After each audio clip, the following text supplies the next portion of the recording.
So hey, what's up guys? Welcome back to another rock and metal news video.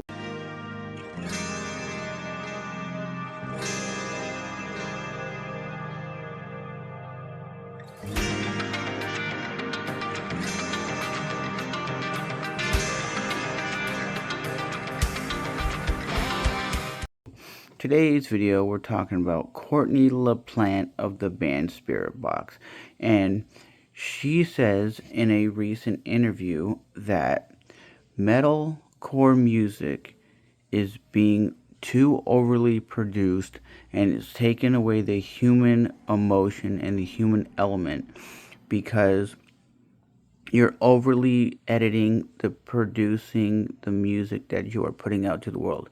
So you're overly editing stuff, and she says sometimes it's so overly produced it's taking the human element away from the music.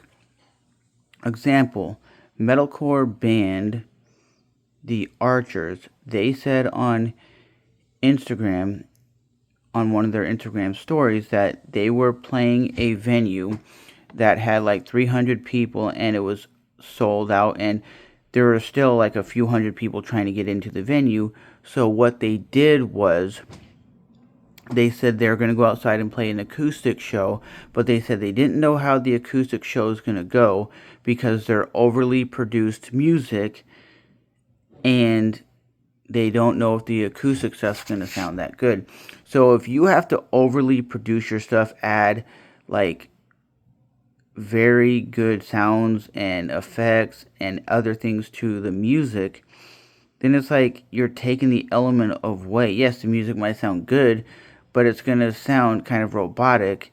And when I did see the Archers live, they were pretty good.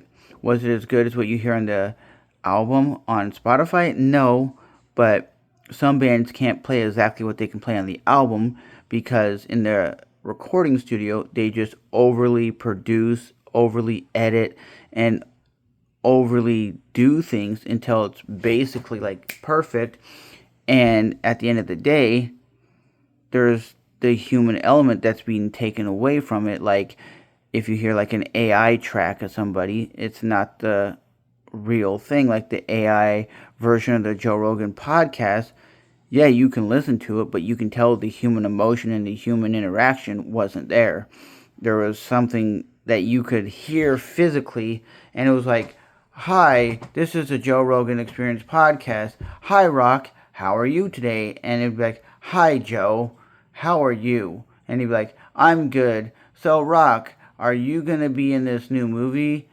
The Rock knows his role. And he'd be like, yes, Joe, I'm going to be in The Rock's knows his role. And it's and you're like, dude, you can tell right there. It's like almost robotic, and the human emotion isn't there, because when you have human emotion, you have the joking, you have the laughter.